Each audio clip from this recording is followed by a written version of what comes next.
Selamat pagi Bapak Ibu dikasih Tuhan, puji Tuhan, pagi ini dengan tubuh yang sehat, kita mengucap syukur Tuhan PHH dan kita boleh mendengarkan firman Tuhan. Sebelumnya mari kita berdoa bersama-sama. Terima kasih Bapak dalam surga, buat perlindungan Tuhan semalam pada pagi ini kami boleh bangun pagi dengan tubuh yang sehat dan penyertaan Tuhan. Sebentar kami akan mendengarkan firman Tuhan, urapi firman Tuhan, karena firman-Mu yang menjadi Tuhan hidup kami pada hari ini. Biar kami tidak menyimpang kanan ke kiri, tapi selalu taat dan mengikuti firman-Mu. Dan Tuhan Yesus kami mohon segala doa ini, amin. Bapak Ibu dikasih Tuhan, puji Tuhan. Saat-saat ini dunia dilanda dengan pandemi COVID-19 yang tidak habis-habisnya, membuat orang jadi khawatir, ketakutan, bingung. Dampaknya besar pada ekonomi, pada pendidikan, pada aktivitas, semua dihentikan. Ibadah masih online, semua karena pandemi ini. Virus yang kecil tapi ganas, sehingga orang jadi takut. Sudah, memang dunia dalam keadaan semakin lemah, semakin tidak bagus, semakin jahat. Itu firman Tuhan. Tapi kita anak Tuhan, dipelihara Tuhan. Asal kita mengandalkan Tuhan, Bapak Ibu. Kita punya Tuhan yang berkuasa, yang tidak akan meninggalkan anak-anaknya, biarpun keadaannya susah, keadaannya ada pandemi, ada krisis ekonomi dan sebagainya, tapi tangan Tuhan bekerja lewat hidup anak-anaknya, Bapak Ibu. Karena itu biar kita hidup mengandalkan Tuhan. Seperti yang dikatakan firman Tuhan di dalam Yeremia 17 ayat ke-7 dikatakan, diberkatinya orang yang mengandalkan Tuhan, yang menaruh hidup harapannya pada Tuhan. Ia akan seperti pohon yang dalam tepian air, yang mengambilkan akar-akarnya ke tepi batang air, dan yang tidak mengambil batangnya batang naik, yang daunnya tetap hijau, dan tidak khawatir dalam tahun kering, dan tidak berhenti menghasilkan buah. Bapak Ibu, kalau kita mau hidup diberkati Tuhan, hidup segar, berbuah, itu hanya mengandalkan Tuhan. Apapun keadaan Bapak Ibu Saudara sekalian, hanya kita mengandalkan Tuhan. Tetapi kalau kita mengandalkan manusia, akan kecewa. Sudah, manusia ada batasnya, kemampuan, kekayaan, semua ada batasnya. Sudah, di Yeremia 17 ayat 5 dikatakan, terkutuklah yang mengandalkan manusia, yang mengandalkan kekuatannya, dan yang harinya menjauh daripada Tuhan. Sudah, jadi biar kita apapun keadaan sudah hanya mengandalkan Tuhan Yesus yang tetap hidup dulu sekarang sampai selama-lamanya. Tuhan tidak berubah, memelihara, mengasihi anak-anaknya yang mengandalkan Tuhan. Sudah, kita ingat peristiwa pada waktu Raja Saul memerintah di negeri Israel. Sana ada peristiwa besar, ada Goliat, orang Filistin raksasa yang mengancam umat Israel. Semua umat saya takut, semua tentara takut, Raja Saul takut, semua takut. Seperti pandemi ini, semua takut pada virus. Ya, dulu takut dan Goliat karena Goliat tinggi besar, takut dibunuhnya, saudara.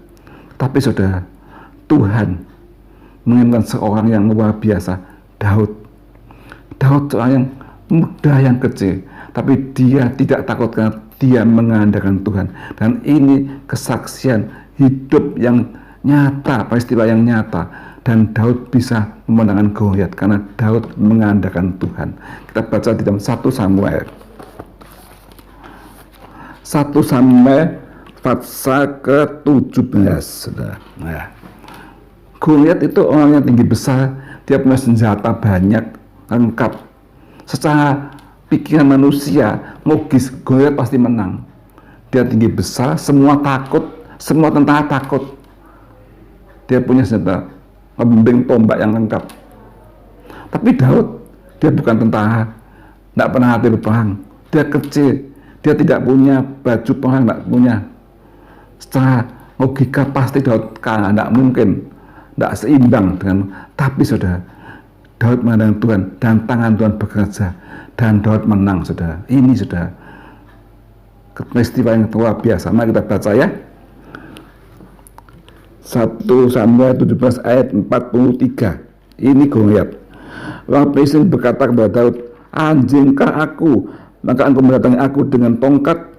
Lalu demi para arahnya orang Filistin itu mengutuki Daud. Tuhan Allah itu berkata kepada Daud, hendapi aku, maka aku akan memberikan dagingmu kepada burung-burung di udara dan kepada binatang-binatang di padang. Goliat mengandalkan kekuatannya. Dikatakan Daud dihina, dia akan apa? Akan membunuh Daud, akan memberikan daging pada binatang-binatang, saudara. Goliat mengandalkan kekuatannya, kemampuannya, kehebatannya, semua takut. Tapi saudara, apa terjadi? Ayat 45, Daud berkatakan, tetapi Daud berkata kepada orang Filistin itu, engkau mendatangi aku dengan pedang, tombak, dan lembing, tetapi aku mendatangi engkau dengan nama Tuhan semesta alam, Allah bagi bangsa Israel yang kau tantang itu. Hanya hari ini juga Tuhan akan menyerahkan engkau ke dalam tanganku, dan aku akan mengalahkan engkau dan memenggal kepalamu dari tubuhmu. Dan hari ini juga aku akan memberikan mayatmu dan mayat tentara orang Filistin kepada burung-burung di udara dan kepada binatang-binatang liar, supaya di seluruh bumi tahu bahwa Israel punya Allah yang hidup, dan supaya segenap umat itu tahu bahwa Tuhan menyelamatkan bukan dengan pedang, bukan dengan lembing, sebab di tangan Tuhan ada pertemuan itu, dan Ia menyerahkan kamu ke dalam tanganku. Daud bilang, aku dan dengan nama Tuhan semesta alam, nama Tuhan Yesus berkuasa, saudara. Daud dengan iman, ya, dengan mengandalkan Tuhan sepenuh. Apa jadinya, saudara? Daud ayat 48. Ketika orang Filistin bergerak maju menemui Daud, maka segera Daud berlari ke belakang musuh itu, dan Daud memasukkan tangannya ke dalam kantongnya, diambilnya sebuah batu, dari dalamnya diumbannya, maka kena dahi orang Filistin itu, dahinya kena, saudara, sehingga batu itu terbenam ke dalam dahinya, dan terjerumuslah ia dengan mukanya ke tanah. Luar biasa, pakai ketepe langsung masuk ke dahi, menancap itu batu, padahal dia dengan ketopong, dengan tombak, dengan lembing. Tapi kalau Tuhan berkuasa, biar ketopong, biar ditutupi, tapi tembus dahi kecil itu langsung masuk ke dahinya dan lebah jatuh ke muka tanah. Demikian Daud mengalahkan orang Filistin itu dengan umban dan batu. Ia mengalahkan orang Filistin itu dengan membunuhnya tanpa pedang di tangan, sudah, tanpa pedang di tangan, tapi tangan Tuhan lewat Daud dengan batu yang diumbankannya sampai ke dahi, masuk ke otaknya Goliat, saudara. Itulah, saudara, mengandalkan Tuhan. Tuhan itu bekerja, saudara, ya, biarpun keadaannya tidak mungkin. Wah, sama manusia dihitung tidak mungkin, dia tidak punya apa-apa, tidak punya pedang. Tapi kalau tangan Tuhan bekerja, dengan batu saja Goliat kalah, saudara, ya. Jadi saudara, saat ini mungkin saudara kita keadaan susah, tidak punya apa-apa, tapi jangan takut dengan apa yang kita miliki.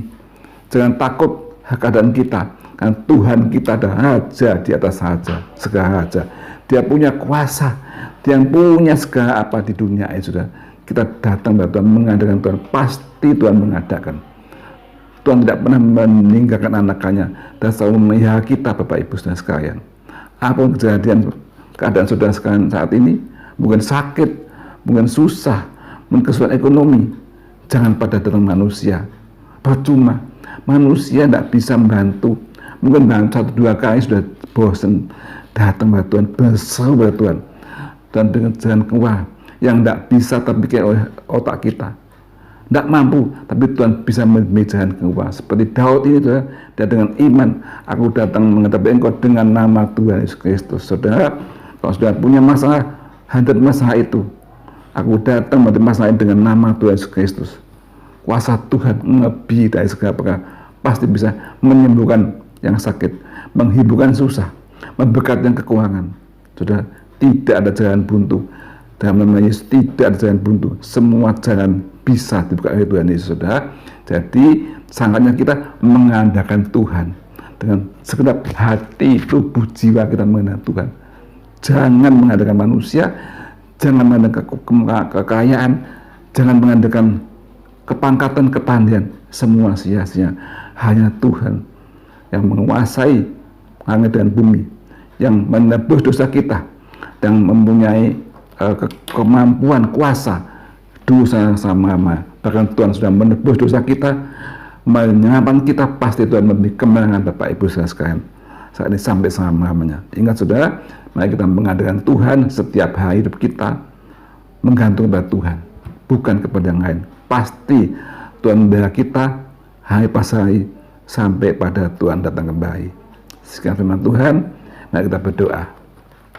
Terima kasih Tuhan sebab firman pada pagi hari ini Tuhan. Ajar kami mengandalkan Engkau Tuhan dari setiap segi hidup kami Tuhan. Biar kami percaya hanya kasih-Mu, kuasa-Mu satu-satunya bisa menolong kami. Apapun masalah kami hadapi, kami percaya kami hadapi bersama Tuhan Yesus. Tuhan beri kemenangan, Tuhan menolong, Tuhan membela setiap anak-anak-Mu Tuhan. Segala yang sakit Tuhan beri kesembuhan, kuasa-Mu bekerja. Yang susah beri penghiburan Tuhan. Yang kekurangan pekerjaan Tuhan bukakan pekerjaan. Yang kehidupannya susah Tuhan berkati Tuhan. Keluarganya yang terganggu Tuhan tolong Tuhan. Pulihkan keluarga terganggu. Kami percaya Tuhan mengasihi semua anak-anak-Mu. Tuhan tolong semuanya Tuhan. Berarti karena anak mengandalkan Tuhan dan Tuhan bekerja. Tuhan memberikan kuasanya. Tuhan melindungi semuanya. Bapak dalam surga, kami berdoa untuk bangsa negara Indonesia Tuhan. Dan masa pandemi ini Tuhan tolong. Biar pandemi bisa berhenti Tuhan. Dan bangsa Indonesia ini bisa diselamatkan dengan sukacita. Banyak orang terima Tuhan Yesus. Kami berdoa untuk negara kami, untuk gereja kami Tuhan GPS Tuhan berkati. Bapak Penatua kami, Pak Asai, Pak Yonatan, semua hamba-hamba Tuhan berkati semua, jadikan tetap setia diberkati dan perlindungan Tuhan. Berkati Tuhan Yesus, semua pendengar dengan firman Tuhan pada hari ini, biar hidupnya mengandalkan Tuhan, biar Tuhan sampai selama-lamanya. Dan Tuhan Yesus, segala doa ini, haleluya, amin.